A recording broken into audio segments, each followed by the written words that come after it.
जय श्री राम, राधे राधे। जय श्री कृष्णा। श्री जी चैनल में आप सभी श्रोताओं और सेव सखियों का हार्दिक अभिनंदन है। कल हमने जाना था राजा दशरथ गुरु वशिष्ठ जी के साथ बारात लेकर रवाना होते हैं। हाथी घोड़े सभी सजाए जाते हैं, सभी आनंदित होते हैं। आकाश में और बारात में सभी जगह बाजे बजने लगते हैं और सखियां मंगल गीत गाने लगती हैं। आगे चलते हैं। तुरग नचावई कुंवर वर अकनि मृतंग निशान, नागर नट चितवई चकित डगई न ताल बधान। सियापति रामचंद्र की जय, पवन पुत हनुमान की जय।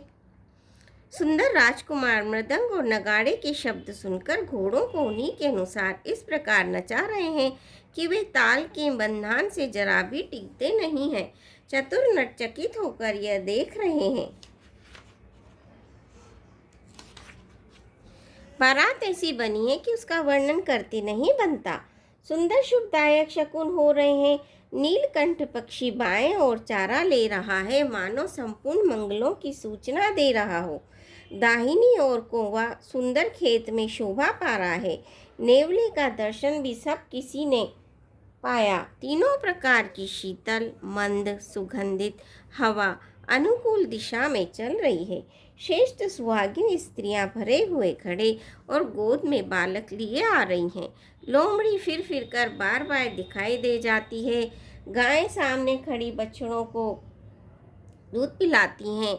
हरिणों की टोली बाईं ओर से घूमकर दाहिनी ओर को आई, मानो सभी मंगलों का समूह दिखाई दिया। क्षेम करी सफ़ेद सिर वाली चील विशेष रूप से क्षेम कल्याण कर रही है। श्यामा बाई और सुंदर पेड़ पर दिखाई पड़ी। दही मछली और दो विद्वान ब्राह्मण हाथ में पुस्तक लिए हुए सामने आए। सभी मंगलमय कल्याणमय और मनोवांछित फल देने वाले शकुन मानो सच्चे होने के लिए एक ही साथ हो गए। स्वयं सगुण ब्रह्म जिसके सुंदर पुत्र हैं, उसके लिए सब मंगल शकुन सुलभ है। जहाँ श्री रामचंद्र जी सरीखे दूल्हा और सीता जी जैसी दुल्हन है तथा दशरथ जी और जनक जी जैसे पवित्र समधी हैं, ऐसा ब्याह सुनकर मानो सभी शकुन नाच उठे और कहने लगे, अब ब्रह्मा जी ने हमको सच्चा कर दिया। इस तरह बारात ने प्रस्थान किया। घोड़े हाथी गरज रहे हैं और नगाड़ों पर चोट लग रही है। सूर्यवंश के पताका स्वरूप दशरथ जी को आते हुए जानकर जनक जी ने नदियों पर पुल बंधवा दिए। बीच बीच में ठहरने के लिए सुंदर घर पड़ाव बनवा दिए, जिनमें देवलोक के समान संपदा छाई है और जहां बारात के सब लोग अपने अपने मन की पसंद के अनुसार सुहावने उत्तम भोजन बिस्तर और वस्त्र पाते हैं। मन के अनुकूल नित्य नए सुखों को देखकर सभी बारातियों को अपने घर भूल गए।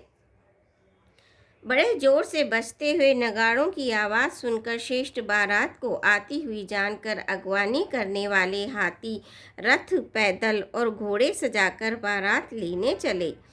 दूध शरबत ठंडाई जल आदि से भरकर सोने के कलश तथा जिनका वर्णन नहीं हो सकता ऐसे अमृत के समान भांति भांति के सब पकवानों से भरे हुए परात थाल आदि अनेक प्रकार के सुंदर बर्तन उत्तम फल तथा और भी अनेकों सुंदर वस्तुएं राजा ने हर्षित होकर भेंट के लिए भेजी। गहने कपड़े नाना प्रकार की मूल्यवान मणियाँ रत्न पक्षी पशु घोड़े हाथी और बहुत तरह की सवारियाँ तथा बहुत प्रकार के सुगंधित एवं सुहावने मंगल द्रव्य और सगुन के पदार्थ राजा ने भेजे। दही चिवड़ा और अगणित उपहार की चीज़ें कांवरों में भर भर कर कहार चले। अगवानी करने वालों को जब बारात दिखाई दी तब उनके हृदय में आनंद छा गया और शरीर रोमांच से भर गया। अगवानों को सज धज के साथ देखकर बारातियों ने प्रसन्न होकर नगाड़े बजाए। बाराती तथा अगवानों में से कुछ लोग परस्पर मिलने के लिए हर्ष के मारे बाग छोड़कर सरपट दौड़ चले और ऐसे मिलो मानो आनंद के दो समुद्र मर्यादा छोड़कर मिलते हों। देव सुंदरियां फूल बरसाकर गीत गा रही हैं और देवता आनंदित होकर नगाड़े बजा रहे हैं। अगवानी में आए हुए उन लोगों ने सब चीज़ें दशरथ जी के आगे रख दी और अत्यंत प्रेम से विनती की। राजा दशरथ ने प्रेम सहित सब वस्तुएं ले ली। फिर उनकी बख्शीशें होने लगी और वे याचकों को दे दी गईं। तदंतर पूजा, आदर सत्कार और बड़ाई करके अगवान लोग उनको जनवासे की ओर लिवा ले चले। विलक्षण वस्त्रों के पावड़े पड़ रहे हैं, जिन्हें देखकर कुबेर भी अपने धन का अभिमान छोड़ देते हैं। बड़ा सुंदर जनवासा दिया गया, जहाँ सबको सब प्रकार का सुभिता था। सीता जी ने बारात जनकपुर में आई जानकर अपनी कुछ महिमा प्रकट करके दिखलाई। हृदय में स्मरण कर सब सिद्धियों को बुलाया और उन्हें राजा दशरथ की मेहमानी करने के लिए भेजा। सीता जी की आज्ञा सुनकर सब सिद्धियां जहाँ जनवासा था वहाँ सारी संपदा, सुख और इंद्रपुरी के भोग विलास को लिए हुए गई। बारातियों ने अपने अपने ठहरने के स्थान देखे तो वहाँ देवताओं के सब सुखों को सब प्रकार से सुलभ पाया। इस ऐश्वर्य को कुछ भी भेद कोई जान न सका। सब जनक जी की बड़ाई कर रहे हैं।